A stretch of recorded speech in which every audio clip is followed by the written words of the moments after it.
Thank you. We do have a PowerPoint prepared, and I know that this subject is not one that is certainly not the first time you've thought about this or considered where we're headed with this, but I want to express a certain level of excitement today, certain nervousness given this proposal today is it's heartfelt for me because we've seen such deep investment of so many individuals and staff who put in an incredible amount of time. I want to compliment the team here, and there are many others in the room. I think this is a proposal that dozens and dozens of county staff members, including your own teams, have been a part of. So thank you so much for allowing them to engage and taking your own personal time to date on this. I guess I should start by saying that there's really good breaking news, and that is that both Governor Cox and Mayor Salt Lake City Mayor Mendenhall are supporting this proposal.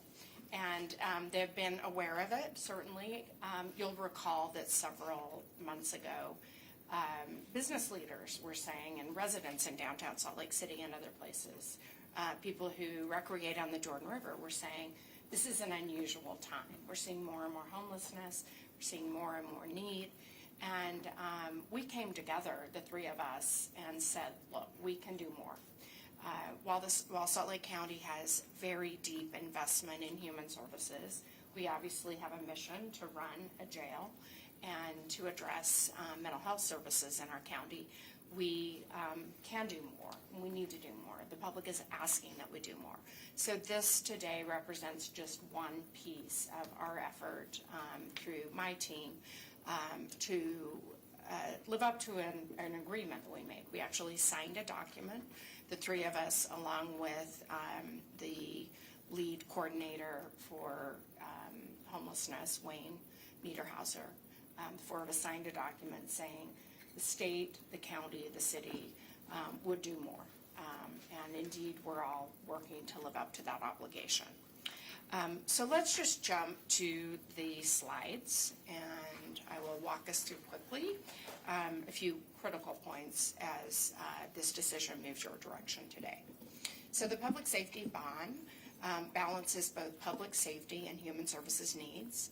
It realigns and sets the Salt Lake County Jail and human services systems for success, creates a structured and secure environment to reduce repeat offenses and put people on a path towards self-reliance. It funds a critical missing element of the broader system, a very important point, and of course it replaces outdated infrastructure and treatment programs. Outdated infrastructure seems to be a common theme lately. So real quickly, our Human Services, Homelessness, and Criminal Justice Action Plan. I mentioned we've arrived at a unique time where bipartisan partnership is at an all-time high. Not only has the governor expressed interest in this, but we've talked to many legislators, mayors, and others. Following today's decision, assuming we move forward, we will be actively educating further on this plan. All elected mayors in our county, as well as legislators and others who are interested, partners, groups. We have been in touch with many and addressed concerns along the way, but there'll be more work to be done to further educate and engage going forward. Our goal is that homelessness is brief, rare, and non-reoccurring. And I really love this phrase. We are working with purpose, partnership, and urgency. And the urgency piece is important. We, again, are meeting regularly. We've worked together. We've broken down silos and have really been inspired by this work and do understand the urgency with it. You're aware, we, a couple weeks ago, rolled out the broader plan where we have mapped the system, service gaps, identified barriers, and analyzed costs. I do want to touch on the broader system, because this particular bond proposal today is only one element of it. We've mentioned over time we're looking at the utilization of opioid funding that the county has and working with the state on theirs as well to fund much of that broader need. We're working with service providers to address a lot of the gaps in the system. So this is indeed a proposal today that's just a subset of our overall plan and some of the investment we're currently making. One example is we, and you agreed not long ago, that we would fund more drug enforcement agency officers and utilize some of our opioid settlement funds for those. We have engaged our federal lead lobbyist. She's been participating in every meeting that we've had through our systemic work team, so that we have several proposals out to the federal government to fund elements of this. We've been engaging with almost a daily basis, Catherine and others, with Wayne and the state around homelessness solutions and funding options. So, and then I know that Matt and team are also looking at ways to be more efficient. And so this is a meeting of the minds as it relates to the broader system and the broader need. So I just want to emphasize today's piece is a subset of that broader investment. We know that we have to build 1,000 new units, and we're working diligently to meet year one's goals on that. There are criminal justice and law enforcement challenges, and I strongly believe that the decision to move forward today is going to create the structure that will be a catalyst for bringing together broader conversations around partners that have been at the table but that are looking for investment, and we're moving forward as a county. I'm very proud of that.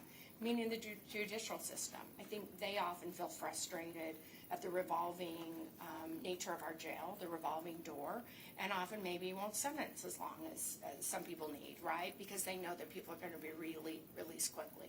So if we're able to move forward, I think we are the catalyst for broader conversations in future years and or really even future months as it relates to additional reform. And then I mentioned gaps in the system, workforce. We're working on that. Health and wellness care that's broader than just our mental health.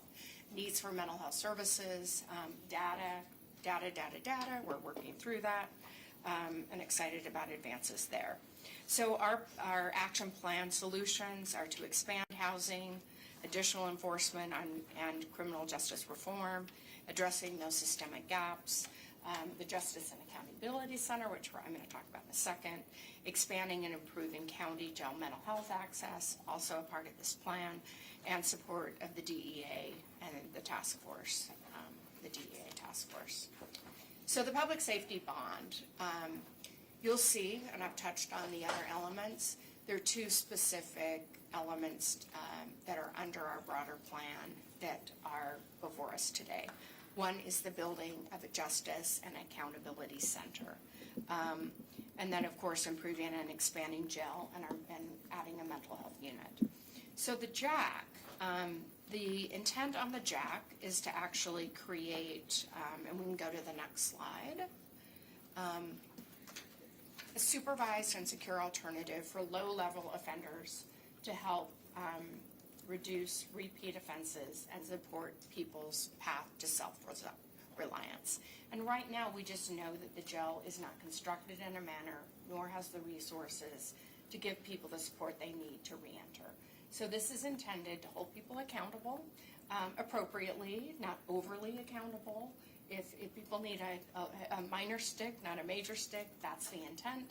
If some people are needing more criminal justice attention, then the judicial system will provide that, and we could see different lengths of sentences depending on people's progress through the center. But the idea is this missing piece in the system so that judges and officers have a place to take people and admit people, and there will be more support on site for these individuals. So the wraparound stabilization is indeed in place there. Dedicated caseworkers, job training and employment services, mental health and substance use disorder treatment, and connection to housing.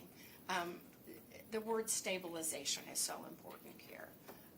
It's very, very critical, I think, that we give people the support that's necessary as opposed to just a release with minor resources, which is unfortunately the system that we're currently living under.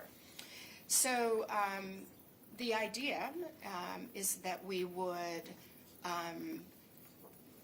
sell our Oxbow jail, that we would renovate our adult detention center, and that with that renovation, we would expand our mental health unit as well as improve our general space and address some of our deferred maintenance needs in the same time. We're also very, very interested in the community reentry step-down unit. Different than the JAC, if you have an individual who's been in jail for some period of time, he or she would have some support before they leave. So if they're just following one example, perhaps, if you had somebody under a 6-month sentence, perhaps after 5 months, they move to the reentry unit, and they're given the support for a month's time, filling out the remaining time of their sentence, and then they would be able to be exiting out with more resources and with a better opportunity to realize self-reliance and enter to the community with more support. So we're excited about that option. Lot of, as I mentioned, assessment time, data analysis has gone through, has been invested as we've looked at this proposal. And I'm not going to read every point here, but you'll see we have a real detailed assessment both on the JAC as well as the county jail system revamp. And lastly, the bond language. I know you have it before you. I'm just going to summarize, and the documents available to all. But basically, the bond language would be that Salt Lake County would be authorized to issue general obligation bonds in an amount not to exceed $507 million. Those bonds would mature in no more than 21 years from the date or date of issuance. And funding would provide for the acquisition and construction of a Justice and Accountability Center, as I mentioned, for people who have had multiple encounters with law enforcement and who need a supervised and structured environment with resources to reduce repeat offenses, including mental health, substance abuse treatment, job-related services, and connection to housing opportunities. We would be combining the two jails into one, increasing capacity, the mental health unit being key, and a transitional unit to prepare those exiting the jail to re-enter the community. We would complete necessary capital maintenance on our existing correctional facilities and acquire, construct, and expand, equip, renovate, and remodel county public safety facilities and related buildings to the extent necessary. And of course, we would then pay off those bonds due to the revenue flow. So that's the general overview. Now let's get to the cost. Maintenance and improvements of the main facility come in at $90 million. The jail expansion and improvements, $427 million. The new Justice and Accountability Center, $100 million. We've identified, just with some market analysis working with real estate, a $20 million capture of revenue for the sale of Oxbow. Unfortunately, we'd have to pay for some demolition. We're anticipating that the purchaser would probably be looking at utilization of that property in a different way, TBD, but we conservatively are assuming that there would be some cost to us for demolition. And then, of course, we, under your direction and leadership, I think it was actually a really good call that we set aside $100 million, initially $75 million, and then we were able to find another $25 million in funding that was provided to us previously for COVID recovery, and we were able to look at federal guidelines and set aside a significant amount that reduces the cost to our taxpayers, $100 million set aside. And that's unheard of, really. So hats off to us all for being fiscally prudent and thoughtful and knowing that this could happen and being smart about how we utilize our revenue. So the total bond, $507 million. We have run that, of course, and we're required to do so with the bond language, just under $5 a month per resident, for an average property valuation of $602,000. That number is surprising. It's so high nowadays, and it speaks to the high cost of housing. But $5 a month, which I think to really invest in a way that's absolutely necessary right now for the benefit of our community preservation, and to the benefit of people who are unfortunately touching our judicial system and our criminal justice system. $9 to a business for an annual cost of just under $60 for residents, and $107 per business, rounding a little bit there. So that's it in a nutshell. I know we've had many conversations, and I didn't want to take too much time. I want to now just ask if my colleagues have any additional points to be made before I turn it over to you for questions. And we have phone a friend in the audience. If you guys want to stump us, I can tell you we probably have an answer to any question. If you look at the brilliance of the people in the room. Before doing that, I just want to say it's really been a privilege and an honor to do this work. I would not come before you if I didn't believe, and to the public, if I didn't believe this was a necessary investment at this time. We love our community. We seek to have it be even better than it is now for generations to come, and that means investment, and it's time. And I think not only a person suffering in the community who unfortunately is touching our criminal justice system, but also just for business owners and homeowners and all of us who are really wanting to thrive, and our families wanting to thrive in our community. This is an investment that's necessary.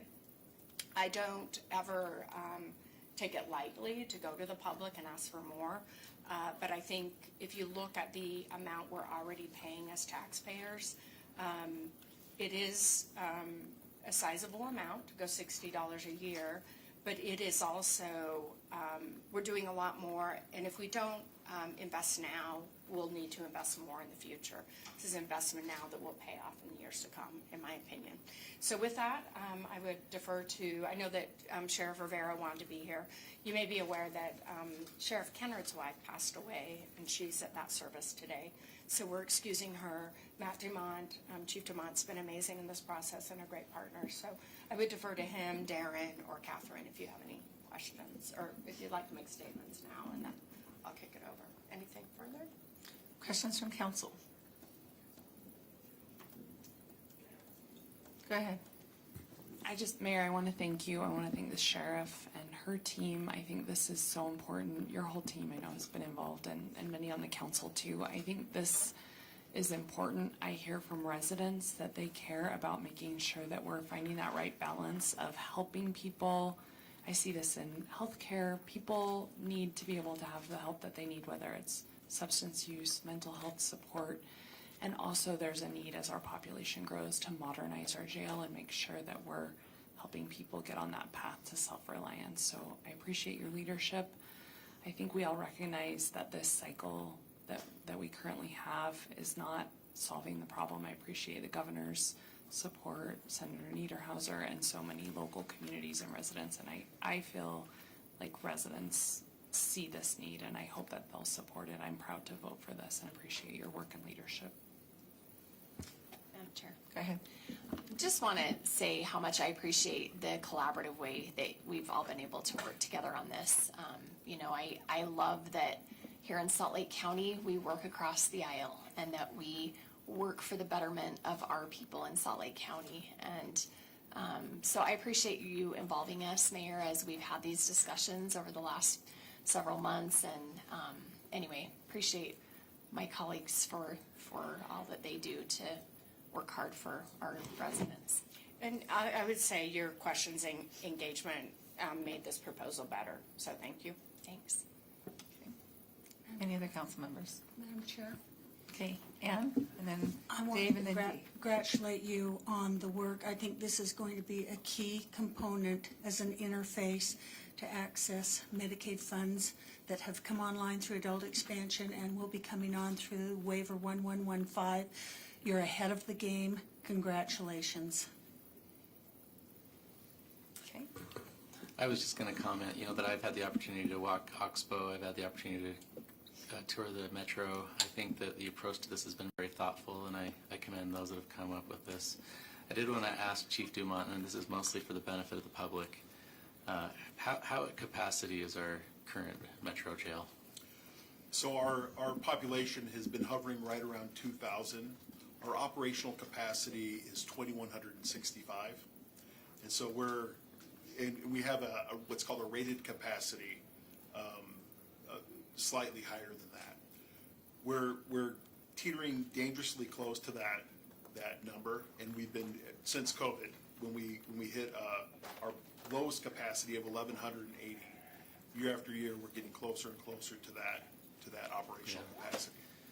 And then, of course, we place judges in a terrible position of trying to triage of who we take off the streets versus delivering justice. We Yeah. have to decide, who are the most violent offenders at that point. It's a great point. In fact, we were meeting with some judges about that very issue earlier today. A team from our processing group was at that meeting. It's going well, but as our population increases, we continue to see challenges with deciding who's staying in jail and who's leaving. Yeah, that's right. Another thing worth noting is if this bond were to pass with the people this November, it's still going to be a few years off before the actual construction's completed, the bonds are approved. Maybe 5 years before we actually see the additional beds. What are we thinking? I would imagine with construction, based off of the building of the ABC, we're probably looking between 3.5 to 5 years. Yeah, Let's go with 3.5. 3.5. We'll make an ambitious goal. So the way I see it is, if this were to be put off, we'd be behind as a county, seeing that our population is set to grow, and if this isn't going to be online for 3 or 4 years, then we'd be behind, wouldn't we? I think that is the case, and what we've seen, there was a community correctional center that was being looked at probably, 7, 8 years ago. The construction costs over the last 8 years has been exponential. It's just getting more expensive to build, and we're seeing housing going up all over the valley, which puts those resources, makes them more competitive, in terms of the builders. So, I think the time is right for this. Chief, if I can just ask you a couple questions too. Talk a little bit about the complications that we face in having 2 jails and things like laundry and, kitchens and some of that. Yeah, currently, the Oxbow Jail serves a population of 368. It has we have 184 beds that are currently not funded or used. So if we were to open that, we would have to fully open the kitchen at Oxbow, which increases the cost significantly. Currently, we're making between food, transporting meals from Metro to Oxbow, laundry from Oxbow to Metro, and people transporting, people who if they have a medical appointment at the Metro jail and they're housed at Oxbow, or if they're being released from custody, or if they're new to the jail and being transported to Oxbow, we're making between 15 and 20 trips between facilities each day. And I think I voiced this to the council before. The most dangerous thing we do is transport prisoners. We're off-site from security, locks, things like that. So it's that anytime we're transporting people, it's a concern. Thanks. Okay. Could you speak to how important it is to decrease the recidivism rate, the way that you're expanding the focus on substance abuse and mental health? Yes, so substance abuse, one of the cycles that we see when people come to jail, we're the largest mental health provider in the state of Utah. And so one of the things that we see is that we'll have people come into jail, they have a significant mental illness. We'll get them either on medication or, working with our great mental health team, get them stabilized to an extent. At times, that stability ends with their incarceration. They'll get out and released to the streets and fall into old patterns or self-medication or whatever the case is. And we'll see that person time and time and time again. and it's one of the saddest things that we see. So that stability piece, and you touched on Medicaid expansion earlier.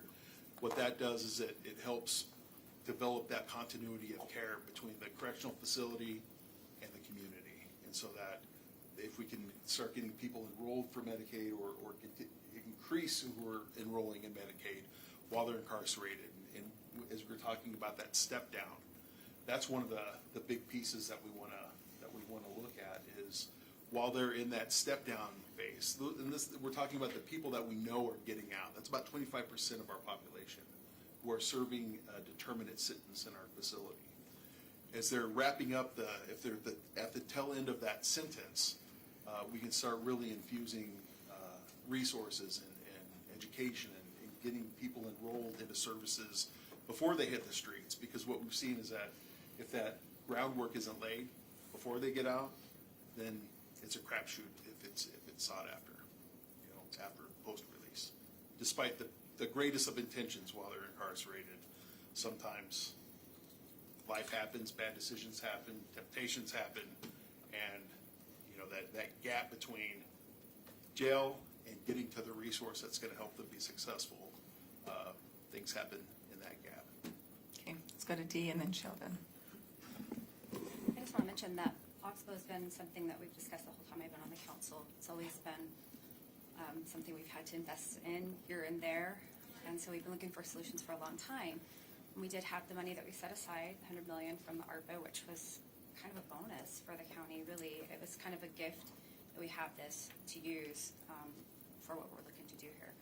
And also, I mean, we do recognize mental health is a serious issue in our county. And I think we've been very proactive and very supportive of looking for ways to help solve that. And we have done things. And this is just another thing that we can help do to help people who really need the help and find permanent solutions for them. So support this. Thank you. Okay, Sheldon. Yeah, so I'm not going to be the popular guy here. So I know that, we have needs with our jail. I know that there's concerns there. I think the figure that was told to me when I first came on was $150 million for an additional pod. But I also have residents that are coming to me and saying, hey, $60 here times 10 entities that are on my property tax bill is $650 a year, or $660, $600 a year. That's a lot, and then on top of it with inflation and, CPI sitting at 4.4, I think is one of the numbers that I saw. The cost of food, the cost of fuel. Households are being strapped. The industry I work in, we're seeing utilization of credit card high right now. It's among all age groups, and it is extremely high among our seniors. And that is something to be concerned about. And for us to put this forward at the current rates, we're at some historical highs related to the amount that is the bonding market. I think the timing is not perfect, and I struggle with that timing. I know that there may be some delay, but I do struggle with that timing, and I don't feel comfortable with the timing.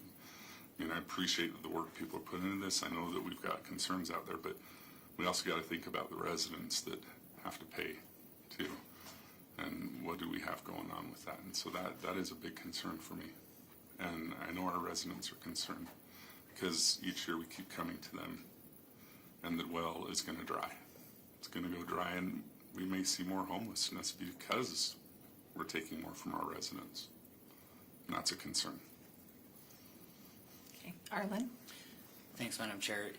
I think based off of Sheldon's comments, which I think are legitimate concerns regarding the interest rates, Darren, I would look to you a little bit to maybe comment on how our AAA rates assist with that and kind of the timing of the actual letting of the bond and what we kind of see in the future. And then Senator Niederhauser, I've got you on deck when we're done with Darren since you came up to the table. So. Sure. So the financing plan would, first of all, the current estimated rate in today's market would be about 3.75%. It's called the true interest cost, the all-in interest cost. That's a good rate. It might go down if the Fed funds if the Fed rate goes down, as expected in September and then again in December. So it might play in our favor, but it's really hard to project what's going to happen.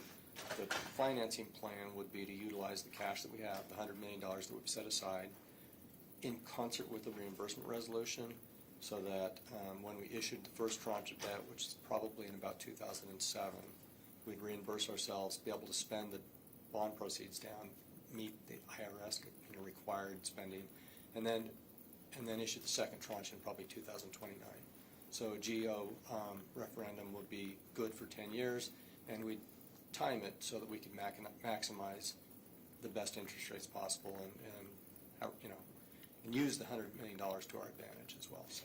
And we have the ability to refinance that debt too, if it makes sense over time, over the life of the bond. Yes, the last line in the bond resolution is that we can refinance if necessary. So if interest rates go down below 3.75% or whatever we issue at, then the debt review committee would look at it. Zions Public Finance, our municipal advisor, would come to us and say, hey, we've got an opportunity to save everybody money and refinance at a lower rate, just like doing a refinancing your house.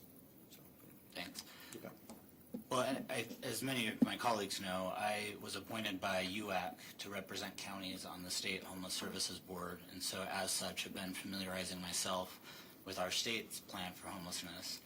And while I think it's important to state that homelessness and homeless services and criminal justice services are not synonymous, there is significant overlap there. And Senator, since you're here in the room, I'm just wondering if you could make comment, on your position, the governor's position on this proposal, and how it supports the state's plan for homelessness. Thank you. And appreciate being here today, and appreciate all the thoughtfulness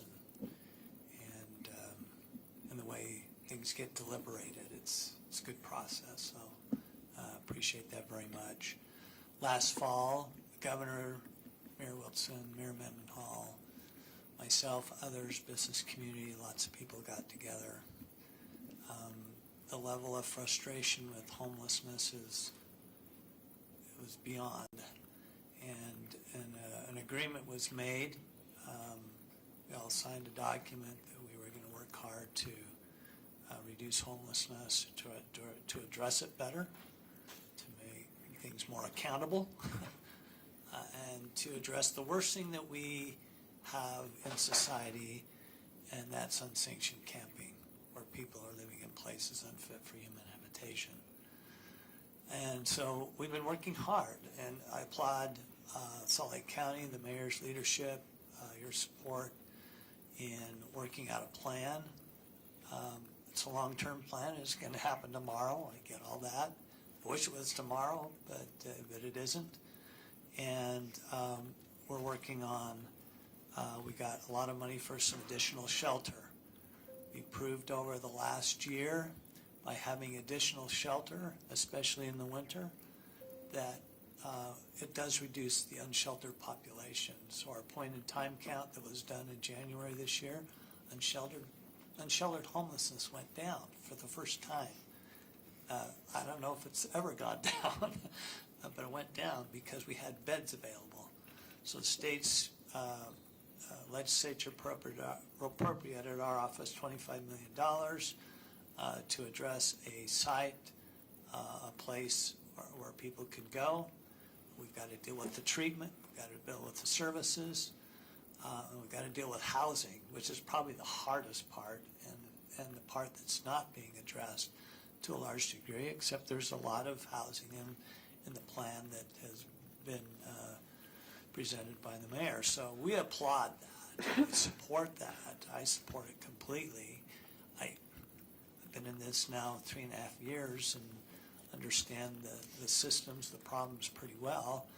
I came into it a little bit of like a deer in the headlights, but have come to appreciate some of the problems. I know the chief here talks about how easy it is to recidivate, to relapse, and that's one of I see as our biggest problems, that gap. If we could close that gap up, a lot of our programs work. we get people clean and sober, and then you've graduated, and you're on your own now, and the effects of that are almost instantaneous relapse. There needs to be some ongoing support. I'll just say the Other Side Academy, I know people look at them as a strong provider, and they are. But their program's 2.5 years. It isn't a 30-day, 60-day, 90-day treatment program and you're clean and sober. It takes that long for people to really recover, and so we need to be thinking in those terms. And let me just conclude, at least my perspective on this is, I served in the legislature for 12.5 years, and it took me almost 10 years and to figure out some things, and I didn't figure out a lot of things in the 12.5 years. But one thing I recognized is that we weren't investing enough in the future as a legislature. We weren't being proactive. We live in a growth state, and things are going to grow, and we need to invest now so that that infrastructure will be there for our next generations and for the population growth. And I can tell you that we're behind. And the work that I did, the studies that we made, the things that we looked at, we're behind. The state still struggles to keep up with the growth and the investment in infrastructure that we need to make. And I get the property tax issue. Yeah, it's hard, especially on property tax. My first 2 years in the legislature, 3 years, I was the chair of Senate of Revenue and Taxation, a CPA by profession. We tore property tax apart, re-put it back together. There is no growth in property tax unless there's a truth in taxation hearing. There is no inflation, but fire increases by inflation. You have to pay your fire people more money. Police does. Roads cost more. They go up with inflation, and so there is some times when you need to address that just to keep up with basic services that create value to a property. So, and that's perspective that I have on this, and I applaud the county for considering it. Ed? Comment? Yeah, just wanted to, I appreciate your comments about property taxes and the burden on our taxpayers, because it is something we think about. It's something that we take into consideration. And as we look at programs here in Salt Lake County, and as we try to dissect our budget and go through and pick priorities, we recognize that, we are impacting people. But I will just say, when I look at how are we able to be the most fiscally conservative? Truly, it's by planning ahead. It's by looking at what happens downstream if you don't take care of an issue now. And so as I look at, our alternative, which is leaving people on the streets and not helping people rehabilitate or take care of their mental health issues, I look at what's happening, economic development downtown. It's harming our business community. It's harming potentially tourism and us being able to attract people to come to our state for conventions, which yields us quite a bit of money. It impacts crime. We've talked about that. It's way more expensive to put people in a high security facility than to look at other ways to help them.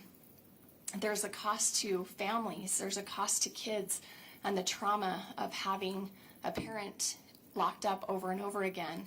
So there's a lot of things that we need to take into consideration, and I think by actually being able to dial in on what the issues are and help people, that is the most fiscally responsible way that we can spend taxpayer dollars. We are in the criminal justice business. That's what we do as a county. We know that over 70% of our general fund is related to criminal justice. So if we want to keep taxes lower down the road, we have to invest now. And so I look forward to supporting this. Thank you. Okay, Dee? Yeah, I just have another comment. comment, and I couldn't agree with you more, Sheldon. People are getting a lot of fees, taxes are more, and every one of my districts has something going on. Every city, in my district has something going on. Things are changing, they're costing more, and so this is no exception. And I just want to point out a couple of things that our sheriff, is the CEO of the jail, and this is a statutory duty. This is an essential function of county government. And so by doing this now, by not doing it now, we're kicking the can down the road, essentially, and it's going to cost more later. So we are thinking for the future, and this is, I think, a great option that we have on the table here. So hopefully we get support for this, and I think we're on the right track. So thanks. Any additional comment from council? Okay, I have my own comments, so I'm going to go ahead and give that right now. I think the public needs to know that this process has been quite an extensive one. The mayor has put together a team of people that have met multiple times over a long period of time, actually. And this discussion has been going on the council as long as I have been here, and even longer than that. With all of that input and with bringing all those groups together, a lot of really interesting ideas were thrown out. A lot of really good ideas were brought together. There was research and study put into best practices and what's going on in different places throughout our country and what's happening in other places. Are there a better way of doing it? Are there better outcomes? What are the statistical data? What's the analysis of that? This is not something that the council and the mayor's office has just said, all right, let's see what we can come up with and let's find, we got a great idea, let's do this. There's been a lot of research and time that has gone into this. Then there's the back and forth behind the scenes, which I don't think a lot of people see. Each individual council member's job is to research this, to find and understand it the best they can, ask a lot of questions, and thankfully we have some staff to help us with this because this is not an easy one to dive into. In that process, there's been a lot of comments and back and forth and trying to understand different aspects of this and trying to really grasp what it is we're trying to accomplish. Is that appropriate for the county to do? And I am actually happy to say that through that give and take and that back and forth, I think we've come to a process that is something that we're ready to give to the public and say, hey, we need to do something. We need to do something different. It needs to be set up differently, but we've got great research. We've got great statistical data behind it. We've got a great opportunity and great partnerships in this. Because this is not an easy thing. And as soon as it leaves this room, it's going to become partisan once it leaves. And I want people to know that we've all done due diligence behind the scenes. We've asked those tough questions. When we've disagreed with some concepts, those discussions happened, and we've all kind of come to a place where I think for the most part, we realize we've got something pretty incredible right here that could be a game changer in Salt Lake County if we all push and move forward on this and we can get ahead of the game before we no longer have space in our jail, before we're rolling people out of our jail system without having any time served. We can solve some problems by maybe trying something different. And that is something this county right now has led the way on. So kudos to all of my colleagues, because I know you've put in hundreds of hours in this. Kudos to the mayor's office, because I know you've put in just as many and not more, if not way more. And all of the partners that have come together in this behavioral health, all of the judges who have been involved and helped in our Office of the Courts being involved in this as well, all of our officers and our criminal justice groups that were involved in that process. And I know I'm missing people, our public health involved with that, our homelessness, the state was involved, the prison system was involved. The beautiful thing about this is we've got a smaller version of this already working in the state, and it's been very successful, and that's in our juvenile justice system. They have a step up and step down approach. What we're doing now is saying, how does that work when we're dealing with adults? And what does that look like? And so I'm grateful for all the time and effort you guys have put into this. And with that, I am actually going to move on to the next thing if we're done. Any additional comments here? Okay, this is the presentation. We are going to move to our next item of business, which we moved up, and that is the 6.2, thank you. Justice and Accountability Center Legislative Intent. Our presenters are Councilmember David Alvord and Councilmember Amy Winder Newton. So we'll go to that item next, and then we'll go to the actual legislative business. Well, thank you, Madam Chair. With the backdrop of the presentation, and it does appear to be some consensus in this body, I wanted to maybe describe how myself and maybe a few of my colleagues on the Republican side of the aisle maybe came to be more comfortable with this. And the word that I would maybe invoke would be the word accountability. As we talk about treatments and as we talk about the homelessness issue, there could be a concern that we're building another glorified homeless shelter without accountability. When you look at the statistics, people that have mental health disorders are often the victims of crimes. And so as no two human beings are exactly alike, some will be persistently treatment resistant, and some will continually perpetrate crimes on the public. And so we felt strongly, or I felt strongly, that for me to support the overall plan, which included a jail expansion, which I was 100% for, it needed to be connected to the corrections system. In other words, if folks were going through the Justice Accountability Center over and over and they were causing trouble, that they would then sadly be enrolled into the jail. And as much as we hate to see that happen, there may be individuals where that's where it needs to happen. And so my ledge intent, which I circulated to the 9, I can go ahead and read it now unless there are any questions.